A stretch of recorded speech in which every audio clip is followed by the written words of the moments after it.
Brief గా story చెప్తాను ఏమవుతుందని చెప్పేసి, మేము ఏం మా బాధ ఏందని చెప్పేసి, ఇన్ని సంవత్సరాల నుంచి మేము భరిస్తుంది ఏందని చెప్పేసి. ఇది ఇండియాలో గత కొన్ని సంవత్సరాలుగా ఇండియాలో టాప్ 3 యూనివర్సిటీ, టాప్ 3లో వస్తుంది యూనివర్సిటీ లాలో. అంటే అర్థం ఏంటి? వాళ్ళు మేము లా యూనివర్సిటీ, మేము ఈక్వాలిటీ వాల్యూస్ ని, ఫ్రెటర్నిటీ వాల్యూస్ ని, అంటే మన కాన్స్టిట్యూషన్ ఏదైతే ప్రాపగేట్ చేస్తుందో ఆ వాల్యూస్ మేము కాపాడతామని కదా లా యూనివర్సిటీ పెట్టింది. దాని తర్వాత పాలసీలు చేంజ్ అయ్యే మమ్మల్ని అందరినీ పిలిచారు, మా ప్రోగ్రామ్ స్టార్ట్ చేశారు, మాకు అడ్మిషన్ క్రైటీరియాలు పెట్టారు, మాకు ఫీజు పెట్టారు, మేము వచ్చాం. అడ్మిషన్ బయటకు వదిలేరు కాబట్టే కదా మేము వచ్చాం. ఇప్పుడు మేము వచ్చాము, అవతల ఎల్ఎల్బి స్టూడెంట్స్ ఉన్నారు, వాళ్ళు ఎప్పటి నుంచో ఉన్నారు.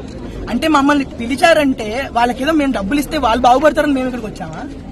వేరే వాళ్ళు బాగుపడడం కోసం మేము వచ్చామా? మేమేం అడగట్లా. మేము అడుగుతుంది ఏంటంటే బేసిక్ రైట్ టు ఓట్ ఇవ్వండి అయ్యా.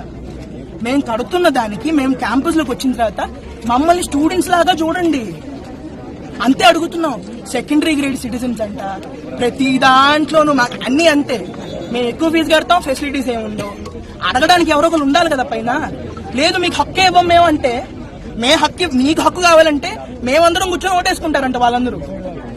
మాకు హక్కులు ఇవ్వడం కోసం వాళ్ళందరూ కూర్చొని వాళ్ళు ఓట్లు వేసుకొని మీకు హక్కు మీరు డిజర్వ్ చేస్తారా లేదని వాళ్ళు డిసైడ్ చేస్తారంట మా బదులు.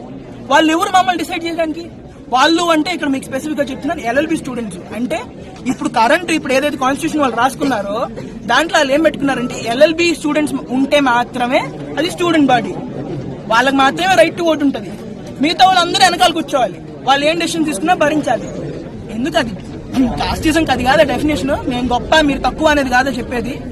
ఆ వాల్యూస్ ని బయట ఏదైనా అవుతుంటే వీళ్ళు ఇది చేసి అది చేసి దాన్ని పిలుస్తారు కదా, ఇలా అవ్వకూడదని చెప్తారు కదా, మీటింగ్లు ఇస్తారు కదా, ఇంటర్వ్యూలు ఇస్తారు కదా. వాళ్ళ యూనివర్సిటీలోనే, నా యూనివర్సిటీలోనే ఇది జరుగుతున్నప్పుడు నాకు అడగడానికి హక్కు లేదా? నాకు రైట్ టు ఓట్ లేదా? నన్ను ఈక్వాలిటీతో ట్రీట్ చేయొద్దా? నేను కడుతున్నా, మా అమ్మ నాన్న కష్టపడి నాకు డబ్బులు కడుతున్నారు. నేను ఇక్కడ చదువుకోవడానికి వచ్చాను, వేరే వాడు బాగుపడ్డాను నేను రాలేదు కదా. అందరం కలిసి బాగుపడటం అదో పద్ధతి.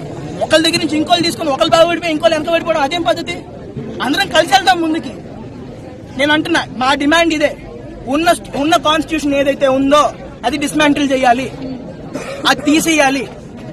అందరినీ పెట్టుకొని కాన్స్టిట్యూషన్ చేయాలి. ఇది థర్డ్ టాప్ లా యూనివర్సిటీ కదా.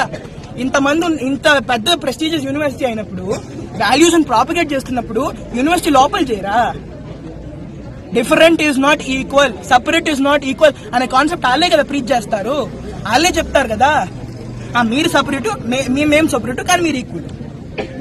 డిఫరెన్స్లు ఉంటాయి. మన దాంట్లో హిందీలు మాట్లాడే తెలుగులో మాట్లాడే ఇంకో స్టేట్ వాళ్ళు ఉంటారు, ఆడుంటారు, ఈడుంటారు. అందరం సిటిజన్స్ ఆఫ్ ఇండియా కాదా? అందరూ కాన్స్టిట్యూషన్ లో నాకంటూ హక్కు ఉంది కదా, రైట్ ఓట్ హక్కు ఉంది కదా, అంతే ఉండాలి ఎక్కడైనా. ఇప్పుడు వాళ్ళు పెట్టుకున్నారు, ఎవరికి